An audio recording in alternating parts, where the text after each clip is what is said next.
the Colum McCann event. And it's on Wednesday and Thursday next week. And I'm just going to tell you a little bit about it. Colum McCann's novel, A Paragon, centers on the stories of two men, Rami and Bassam, an Israeli and a Palestinian, both of whom lost their daughters to terrorism.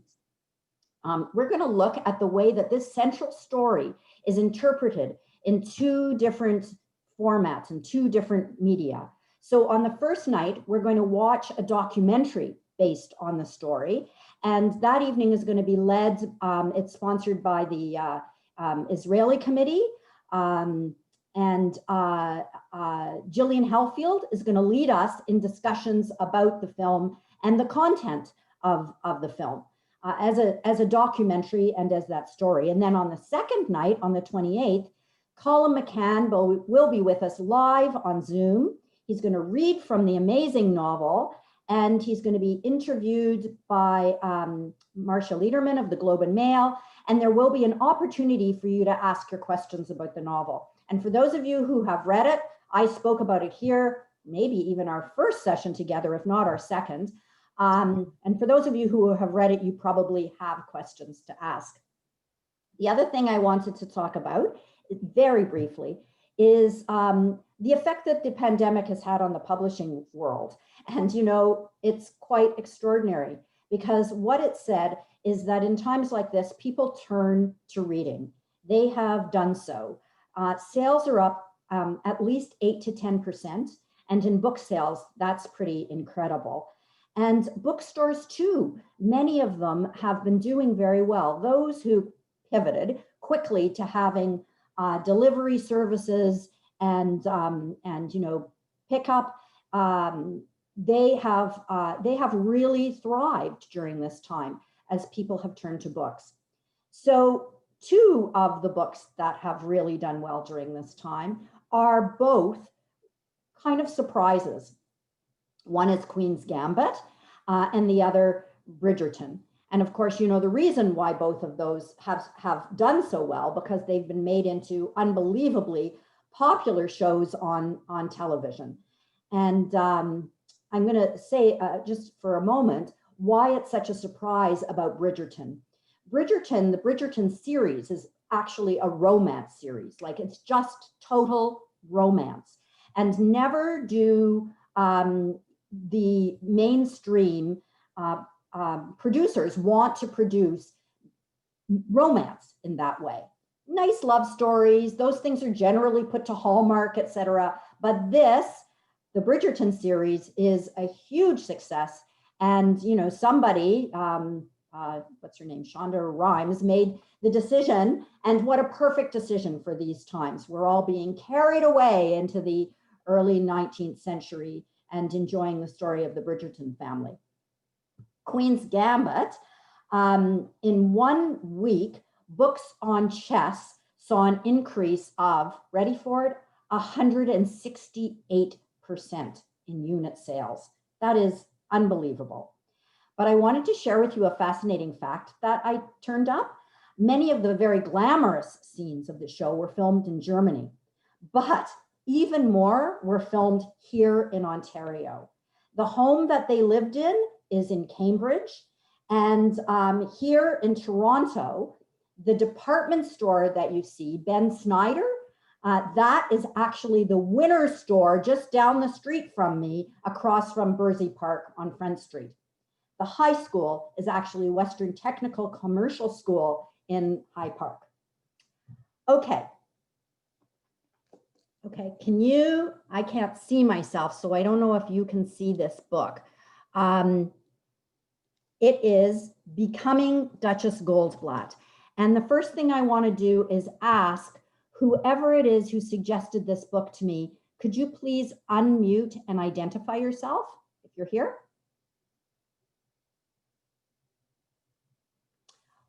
Okay, so whoever it is isn't here, but I have to say, wow, and thank you, thank you, thank you.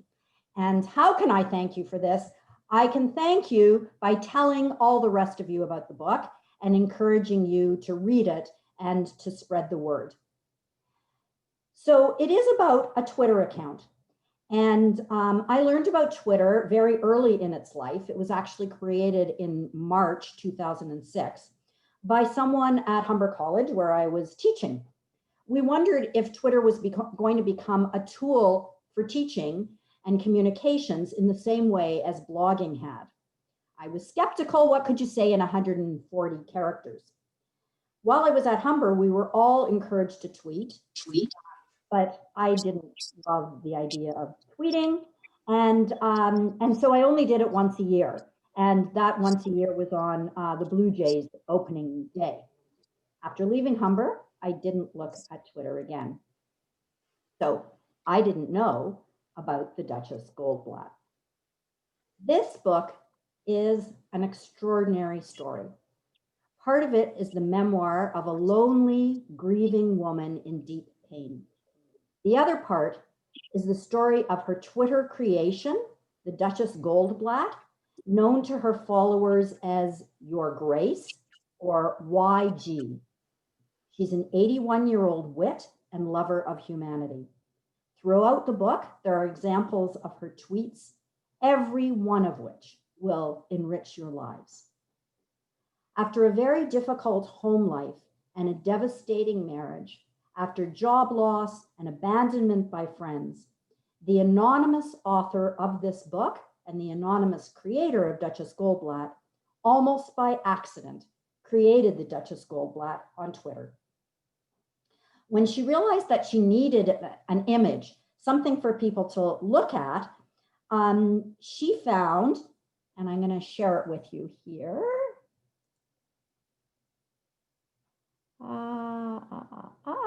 Where did it go? It disappeared. So I don't have it. I'm very sorry that I don't have it, because it's such a great image. Maybe I will try to send it to you. It's an image of a 1633 painting by Frans Hals called Portrait of an Elderly Lady. You can kind of see it on the cover, and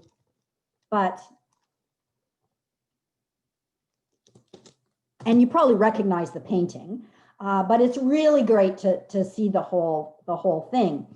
Anonymous thought it was the perfect image or avatar for the character that she had created. Anonymous says of it, her mouth is closed, but she's smiling gently. You can see there's a twinkle in her eye, a slight sauciness in her gaze that shows she had a sly wit. I recognize that grief has been a theme throughout these months of good books, and for good reasons, both personal and worldwide. We have all had our losses. Becoming Duchess Goldblatt is a different take on grief and how to deal with it. And I swear to you that the Duchess will help you too, as she has helped so many. Anonymous herself is very wise as she has grown with difficulty into self-knowledge. We learn about the love of her remarkable father, and we hear about long and lasting friendship and lost friendship. And there's a whole different group of truths that she tells, but one I want to read to you is about the relationship between writer and reader. She says, this is Anonymous talking, there must be a contract between us, storyteller and listener. I will do the work of telling the tale as long as you do the work of believing in it. We all must agree to believe that Mr. Darcy is rich or Pride and Prejudice falls apart. We have to agree that Owen Meany is tiny, that Jane Marple is knitting in a small village, that hobbits live in shires, and Duchess Goldblatt is a gorgeous elderly woman in love with the world and everything in it. She insists that the Duchess doesn't exist beyond a tidbit at a time. She says, it's a grab bag of love and friendship and hope, and as much as you can carry away in 140 characters, and it's there for everyone who wants it. In musing on her difficult family, particularly her brother, Anonymous says of her father, "He wanted me to do what he had always done, love the people we had been given, and not just my brother, but the rest of the family of origin. Love them with no hope of reward, recognizing that they are inherently worthy of love, accept that they're ours, whether we like it or not. Love them for whatever they are, forgive them for what they are not. Keep them alive, keep them going." Those words meant a lot to me. And she also says, "If you've ever wondered what the right thing is to say to someone who's grieving a death, I think it is this: tell me all about your dear one." And now a few words from the Duchess herself. "Not until people start seeing typos eating out of their garbage cans at night will they regret hunting proofreaders almost to extinction." And, "Some of you have been coddled too long. I'm not cutting the crusts off these sentences for you anymore." And, "Don't close your eyes tonight. I look especially beautiful. You don't want to miss it." And, "I try to keep my abiding love for all humanity in one place, but somehow it always ends up in piles on the dining room table." A lovely consequence of the Duchess's Twitter persona is that somehow it attracted a person who Anonymous, a musician who Anonymous had adored all her life, Lyle Lovett. She crossed the country to see him in many of his concerts, and then, unbelievably, Lyle Lovett began to tweet back to the Duchess Goldblatt. Anonymous reveals herself to Lyle Lovett, and they become extraordinary true friends. And we learn a lot about Lyle Lovett in this book too. And really, truly, he's a beautiful person. In the New York Times, she says, "I think talking to Duchess might be like whispering a little prayer into the wind. You know it's safe." Duchess and Anonymous in this book subtly, slowly become one person. She no longer feels alone, neither do her subjects. People find solace in this fictional character, and Anonymous does too, and so do we all. As you can tell, I can't recommend this book enough. Okay, changing gears a little here to Snow by John Banville. And I read that on as an ebook, so I can't show it to you. You're a bit familiar with John Banville. I've talked about him before. He was born on December 1945. He's an Irish novelist, short story writer, adapter of dramas, and he's a screenwriter. His writing can be wordy, sometimes obscure, and, well, often dense.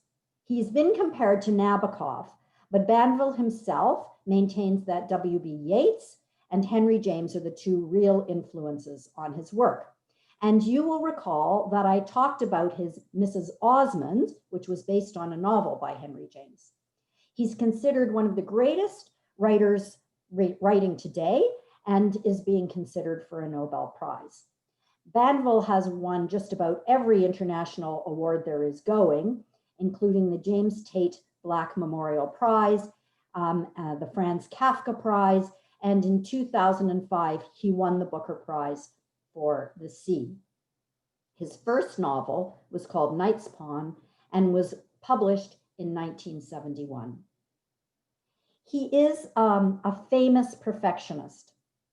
As the New York Times tells us, a Banville novel typically takes 4 or 5 painful years to write, after which the author is still dissatisfied. In a 2009 interview, he told the Paris Review that he hated his own books. "They're an embarrassment and a deep source of shame," he said, and then added, "They're better than everybody else's, of course, but not good enough for me. And here's more from the New York Times on why he began writing crime novels. In March 2005, while staying at a friend's house in Italy, Banville sat down one morning and for some reason began writing a mystery novel set in 1950s Dublin. By lunchtime, he had 1,500 words, or a week's worth at his usual pace. He thought to himself, "John Banville, you slut," but kept going and finished in 5 or 6 months. "I was a little appalled at the speed with which I got the thing done," he said. He had been reading Simenon and was inspired by him to see what could be accomplished with the opposite of what he usually did, a narrow vocabulary and a spare, straightforward style. That novel, Christine Falls, is a fantastic mystery.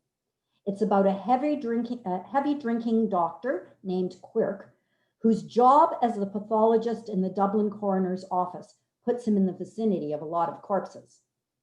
It was published in 2007 under the name Benjamin Black. The pseudonym wasn't really a disguise. Booksellers and reviewers were in on it right from the beginning, but rather a way of indicating that John Banville had a dark other half who was up to something very different. There are 7 Quirk novels, and it was made into a BBC series. I haven't seen if I can find it yet. I hope so, starring Gabriel Byrne. That would be terrific to watch. So with Snow, Banville has dropped both Quirk and the pen name. And he has created something almost like a spoof on his own writing as Benjamin Black and on other crime novels, well, early crime novels, classic, like those of Agatha Christie. As Banville has one detective mutter to another, "It's a library. It's an actual fucking library, and there's a body in it." Another detective exclaims, "Next thing, Poirot himself will appear on the scene." Banville adds mischievously that he pronounces it Poirot. But this being Banville, at the same time as this book is a terrific literary spoof, it is also deadly serious. First, Banville carefully constructs the layers of a classic country house murder mystery. It's Christmas time, 1957, and at the Northern Ireland estate of Ballyglass House, a grisly maiming and death has taken place in the library. Roman Catholic priest, Father Thomas Lawless, has been found in a pool of his own blood, terribly mutilated at Ballyglass. And Detective Inspector St. John Strafford has been called in to interview members of the upper crust Anglo-Irish Osbornes. It's all here. The body in the library, the inspector on the case, the starchy ex-military man of the house, the flighty second wife, the sullen eccentric children, and so much more. Chintzes and old carpets and an angry cook, a half-feral young man who looks after the horses and lives in a caravan, a pretty barmaid named Peggy and her jovial employers at the local inn, even an arch-villain of an archbishop. But as I said, there's so much more going on here. The killing of a priest in Ireland in 1957, officially secular, but governed hand in glove with the powerful Catholic Church, can set in motion powerful forces, which might prompt a detective to wonder whether his task is to investigate at all. As Detective Inspector Strafford reflects, he knew from the chief's tone that the makings of a cover-up were already being put in place, like the props on a stage set. There were others more determined and far more skilled than he at painting fake scenery and making silent alterations to the plot. It's a beautifully written book, as we would expect from Banville. There are the small things, like the unusual spelling of his surname, Strafford rather than Stafford, and his given name. It looks like St. John, but it's pronounced St. John, as he must keep telling everybody. The title is Snow, and snow takes on many meanings and uses in the book. A snowstorm is what creates various plot opportunities. It's the reason the victim was forced to overnight in the house on the night of the murder, and it creates all sorts of problems for the police to make their way through the bad weather. Strafford's 1957 car always manages to struggle through, but I was amazed that it actually had a crank. But this snow is also a reference to the attempts to obstruct the investigation. And it provides such atmosphere, a snow blindness, a whiteout in the brain. Quoting from the book, "It seemed to Strafford the snow was falling not only on the world, but in his head too. It might go on falling forever, steadily, silently, muffling all sound, all movement. He shut his eyes and pressed a fingertip hard against the bridge of his nose. Explorers at the poles often imagined there was an extra person walking beside them." Of course, in a book like this, secrets abound, murder begets murder, and the solution to the puzzle is both almost comfortingly predictable and at the same time quite shocking. Okay, on to my final book, which is The Child by Fiona Barton. Fiona Barton is the New York Times bestselling author of The Widow, and she trains and works with journalists all over the world. Previously, she was a senior writer at the Daily Mail, the news editor at the Daily Telegraph, and the chief reporter at the Mail on Sunday, where she won Reporter of the Year at the British Press Awards. So she understands journalism. As an old house is demolished in a gentrifying section of London, a workman discovers a tiny skeleton buried for years. Journalist Kate Waters, introduced in Barton's first best-selling suspense novel, The Widow, believes it's a story that deserves attention. She cobbles together a piece for her newspaper, but can only really ask the question, who is the building site baby? As Kate investigates, she unearths connections to a crime that rocked the city decades earlier. A newborn baby was stolen from the maternity ward in a local hospital and was never found. The heartbroken parents were left devastated by the loss. But there is more to the story, and Kate is drawn house by house into the pasts of the people who once lived in this neighborhood that has given up its greatest mystery. And she soon finds herself the keeper of unexpected secrets that erupt in the lives of 3 women. I hope I've made it sound intriguing, because it is. It's a great setup and perfectly executed. Like with Snow, the solution is completely believable. But in this case, it came for me with shock. I think I even cried out something like, "Wow," or "No." One reviewer said she actually cried when she reached that part of the book. NPR says of it, "The Child isn't a book about journalism any more than The Girl on the Train is a book about alcoholism, or Harry Potter and the Philosopher's Stone is a book about being an orphan." Like her fellow novelists, Fiona Barton knows showing is better than telling because it allows for the reader's perspective. When the stories converge, whether the conclusion occasions shock or an aha, it doesn't matter. It's satisfying due to all the work that's gone into its discovery. Okay, so those are my books for today. I'm going to put you all on gallery view. And once again, there are quite a few of you today, but I can scroll through all of your lovely faces. And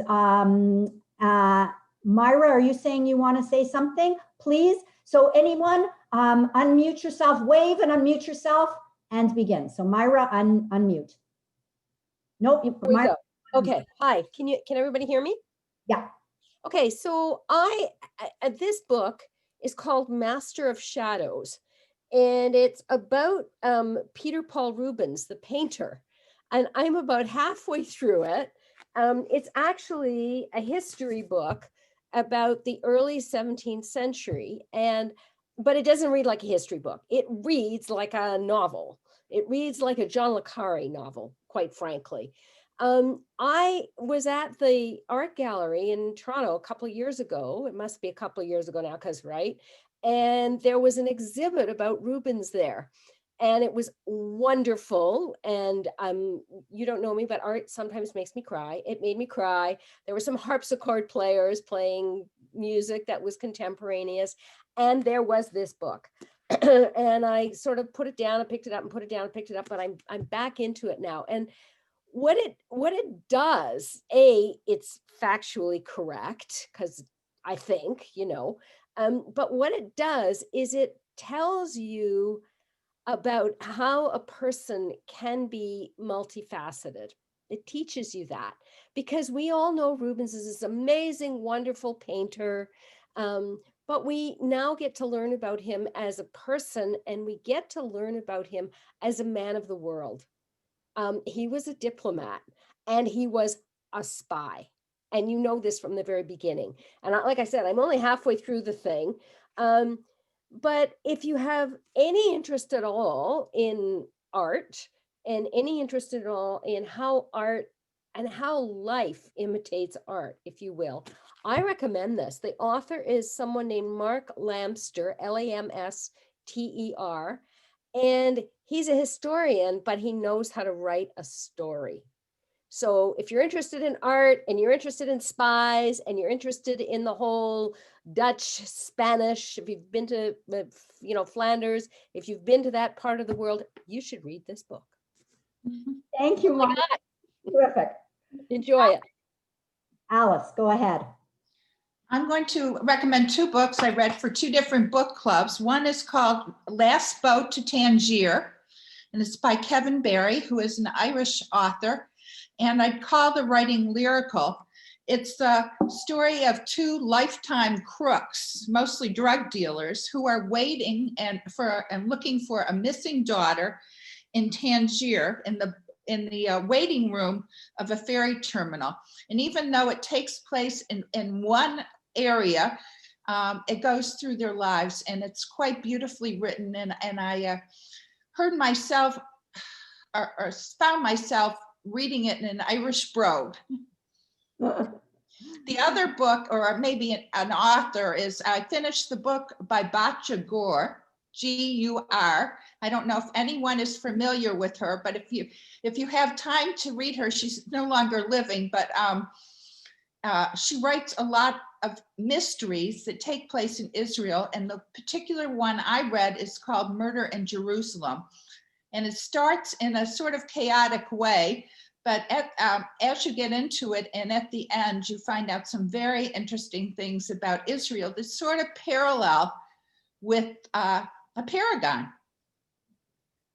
Thank you, Alice. I have read Batya Gur. She's fantastic. Okay, I'm just going to look one more time at this particular screen, and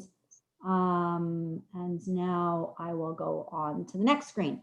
Okay, Sharon, over to you. Good morning, and thank you for a very entertaining morning. Becoming Duchess sounds like an essential read. Essential. We're all using the word essential. I'm not sure if this was a book that was recommended by someone in your group. The Age of Creativity by Emily Ercart. Maxime, did you recommend that one? But you've read it. Okay. For anyone who's interested in learning a little bit more about a period of time when the artist, Tony Ercart, developed his career, but also is beginning to experience dementia. The writing is very, very beautiful and very moving because it is emotionally what I would consider to be charming, if you can say emotionally charming, how she describes the relationship between her and her father. So I would recommend that. But I also wanted to ask one question, Cynthia. I don't believe I received the list of books that you recommended in the last meeting. And the one I'm interested in is The Mystery at Grossinger's. Never sink, never sink. But you know what? I will send it out. Naomi is also saying that you can email her, but I have a separate list as well. So I know that some of you probably receive more than one notification about our gatherings. I hope that's okay. I'm going to make sure that that you go on the list, Sharon, and you'll. I only wanted that one book. Oh, there it is. The Hotel Never Sink. Oh, by Adrian. By Adam Price, I think it is. But I will send. Yes. I will send you the list. Mimi, thank you, Sharon. Mimi, did you want to say something? Yes, I just wanted to say that I love John Banville and I love Quirk. I mean, I became enraptured with him years and years ago. I think the atmosphere of Ireland and these big houses and the people, he's absolutely wonderful.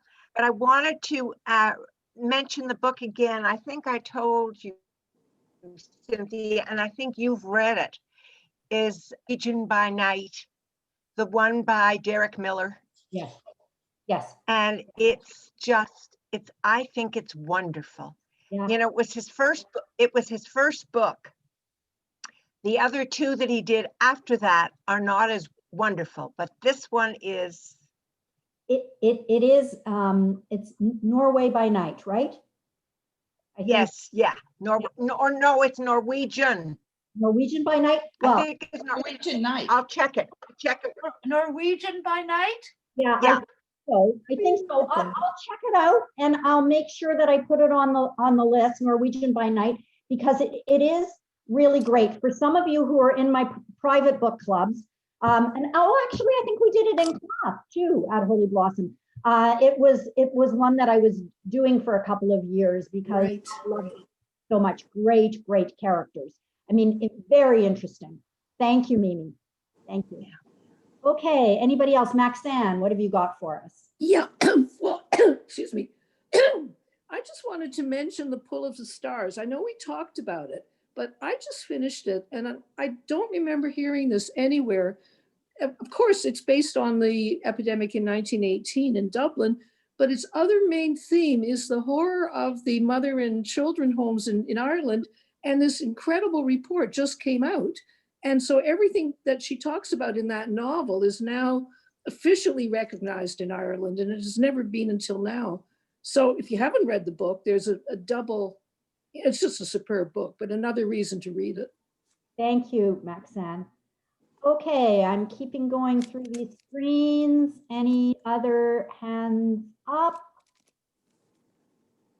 Marcy, I know you don't have your hand out, but I'm just saying hello because I don't know that I've actually seen your face since the store. Marcy works at Books on Spadina, for those of you who live in the Holy Blossom neighborhood.